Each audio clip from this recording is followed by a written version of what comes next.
दोस्तों स्वागत है आप सभी का हमारे इस वीडियो में। दोस्तों मैं गोविंद जायसवाल। दोस्तों आज का जो हमारा टॉपिक है वो है सीधे धारावाही चालक तार से उत्पन्न चुंबकीय क्षेत्र। तो दोस्तों जैसा कि हम इसके पहले वाले वीडियो में यानी कि ऑस्टेट के प्रयोग में हमने पढ़ रखा है कि अगर किसी चालक तार में हम विद्युत धारा को प्रवाहित करते हैं तो उसके चारों ओर चुंबकीय क्षेत्र उत्पन्न हो जाता है। और इस चुंबकीय क्षेत्र में जो बल रेखाएं होती हैं इसको अगर हम लोहे के बुरादे को ले लें या फिर कंपास सुई द्वारा इसको हम खींच सकते हैं। तो यहाँ पर हम क्या करेंगे कि एक प्रयोग करेंगे और उसमें लोहे के बुरादे की सहायता से हम चुंबकीय क्षेत्र जो होगा उसका यहाँ पर चुंबकीय बल रेखाओं को दर्शाएंगे। तो दोस्तों प्रयोग में क्या होगा, यहाँ पर हम एक गत्ता ले लेंगे। तो यहाँ पर मान लेते हैं कि ये एक हमारा एक गत्ता है। अब यहाँ पर क्या करेंगे कि इसके ऊपर एक हम सफ़ेद कागज़ यहाँ पर लगा देंगे। तो यहाँ पर हमने एक सफ़ेद कागज़ इस गत्ते के ऊपर ऐसे चिपका दिया है। अब यहाँ पर क्या होगा कि ये जो गत्ता है इस गत्ते के बीचों बीच में एक हम यहाँ पर छिद्र कर देंगे। तो यहाँ से हम एक छिद्र कर दिए। अब यहाँ पर क्या होगा कि इस गत्ते के बीचों बीच में जो हमने छिद्र किया है इससे होते हुए यहाँ पर हम एक चालक तार को लगाएंगे। तो ये रहा हमारा कुछ इस प्रकार से चालक तार।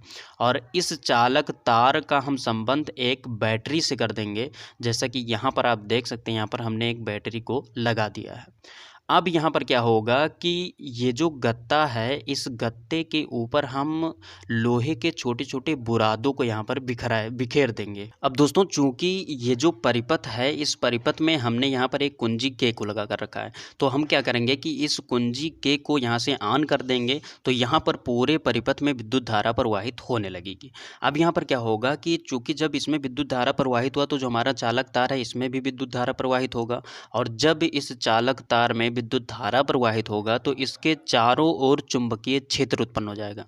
अब यहाँ पर हम क्या करेंगे कि ये जो गत्ते पर हमने लोहे के बुरादे को यहाँ पर बिखेर कर रखा है इस गत्ते को हम बहुत धीरे धीरे थपथपाएंगे।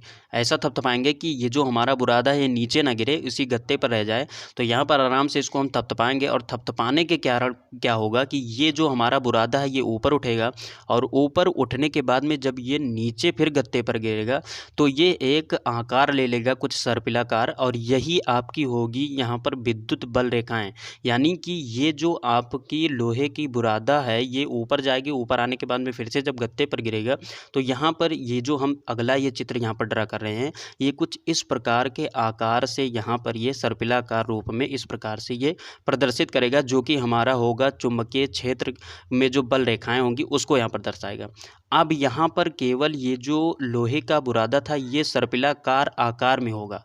अब यहाँ पर अगर हमको यहाँ पर इसका डायरेक्शन यानी चुंबकीय क्षेत्र की जो डायरेक्शन है यानी चुंबकीय बल रेखाएं किस तरफ चल रही हैं इसको जानना होगा। तो इसके लिए हमें प्रत्येक बिंदु पर कंपास सुई रखना होगा।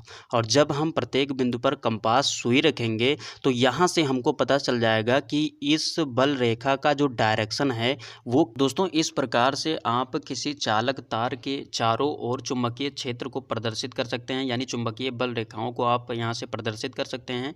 अब यहाँ पर अगर हम मान लें कि ये जो चालक तार है इसकी लंबाई यल है और मान लेते हैं कि ये जो हमारी चालक तार है इसमें हमने I एम्पीयर धारा प्रवाहित की।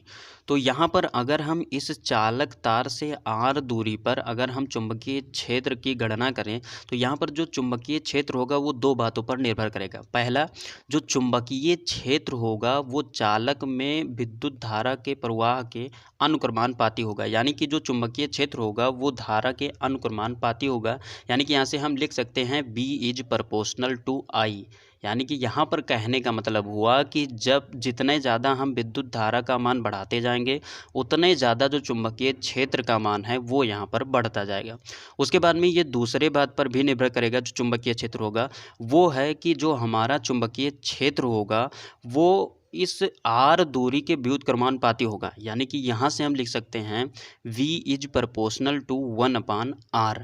यानी कि कहने का मतलब हुआ कि जितने ज़्यादा आप इस चालक तार से दूरी को बढ़ाते जाएंगे, जितने ज़्यादा आप दूर जाएंगे उतने ज़्यादा जो चुंबकीय क्षेत्र है वो घटती चली जाएगी। तो ये बात यहाँ से हमको दो चीज़ मिल गई। अब यहाँ पर हम अगर मान लें ये जो हमें मिला V is proportional to I, इसको अगर हम इक्वेशन नंबर फर्स्ट मान लें और उसके बाद में V is proportional to 1/r जो मिला इसको हम इक्वेशन नंबर सेकंड मान लें तो फर्स्ट और सेकंड से हम लिख सकते हैं v is proportional to I/r। अब यहाँ पर चूंकि प्रोपोर्शनल का चिन्ह लगा हुआ है तो जब हम इस प्रोपोर्शनल के चिन्ह को हटाएंगे तो यहाँ पर एक नियतांक k आ जाएगा। तो यहाँ पर कुल मिलाकर हमको मिल जाएगा v is equal to KI/r newton प्रति एम्पियर से मीटर। तो ये आपका हो गया चुंबकीय क्षेत्र किसी चालक तार में विद्युत धारा प्रवाहित करने। अब दोस्तों यहाँ पर मैं आप सभी को बताना चाहूँगा कि यहाँ पर ये जो नियतांक मिला था हमको के, इसका अगर हम मान की बात करें तो इसका मान होता है μ0/2π, यानी कि इसको हम लिख सकते हैं 2 × 10⁻⁻7 न्यूटन प्रति एम्पियर स्क्वायर। अब यहाँ पर अगर ये जो अभी के का मान मिला है इस मान को इस सूत्र में हम रख दें तो कुल मिलाकर जो हमको सूत्र मिलेगा वो मिलेगा v is equal to 2 × 10⁻⁻7 I/r newton प्रति एम्पियर से मीटर। तो दोस्तों ये रहा आज का हमारा वीडियो, सीधे धारावाही चालक तार से उत्पन्न चुंबकीय क्षेत्र। दोस्तों उम्मीद करता हूँ ये छोटी सी वीडियो आप सभी को अच्छी लगी होगी। वीडियो अच्छी लगी तो वीडियो को लाइक कीजिए और दोस्तों यदि आप नए हैं हमारे चैनल पर तो चैनल को सब्सक्राइब कर प्रेस कर लीजिए बेल आइकन को, जिससे कि आपको नए वीडियो का अपडेट मिलता रहे। तो दोस्तों बस यहीं पर दीजिए इजाज़त। जय हिंद, वंदे मातरम।